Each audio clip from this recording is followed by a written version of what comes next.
Paul Noonan is here from the Acme Packing Company, and we're talking all things sports. NFL draft is tonight. Calvin, I know you will be watching this, correct?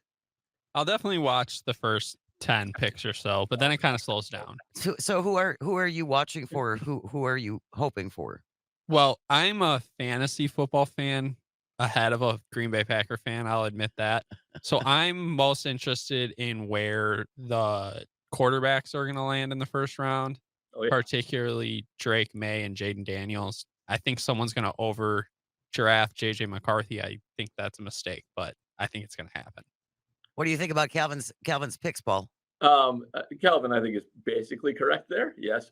Honestly, from a real football perspective, I'm terrified that Drake Maye lands on the Vikings, that the teams ahead of them mess this up to a degree that allows Minnesota to get there.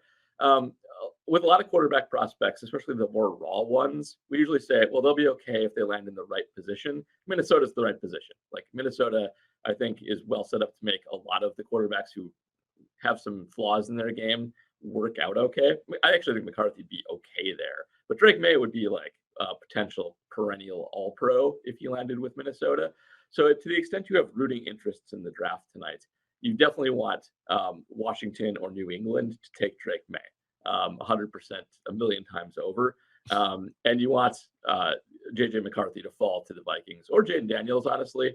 I like Jaden Daniels, but he has a couple of, I would say, major flaws in his game. The main one being that he takes more sacks than anyone else on earth. That doesn't tend to work in the pros that well.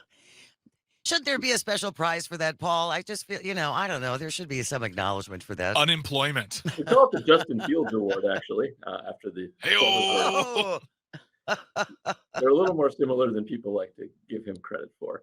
The other thing you want to root against in this draft, early on especially, is the Bears getting. So the Bears are going to get Caleb Williams, who is a good quarterback, and they really can't screw this up. They've basically said they're taking him. They should be all right there. But they also have the 9th pick, and if they are probably going to get one of Rome Odunze, Washington's excellent receiver, or Joe Alt, Notre Dame's phenomenal left tackle. And so if both of those guys are gone, they can screw up that pick. And that's what I'm rooting for early in the draft, is for the Bears to screw up their 2nd pick. That would go a long way toward making me happy. anything else we should be watching for? The Packers have so many options. 25 is just an area where there's going to be a lot of good players all kind of on the same tier, especially offensive line-wise. I think the odds, I said last week, they'll probably take an offensive lineman. I wouldn't be surprised if they ended up trading up for Cooper DeJean. There's just been a lot of smoke around him. He is a defensive back for Iowa. He is very good. He can play cornerback and safety, and he's been in for visits. He's like a prototypical, he fits a need for them, but I don't think he's quite going to make it to 25. So if there is a trade up, I think it'll be for him.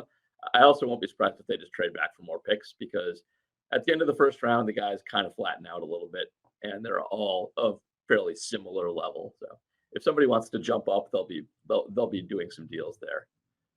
The Acme Packing Company's Paul Noonan is our guest. He joins us every other Thursday at this time.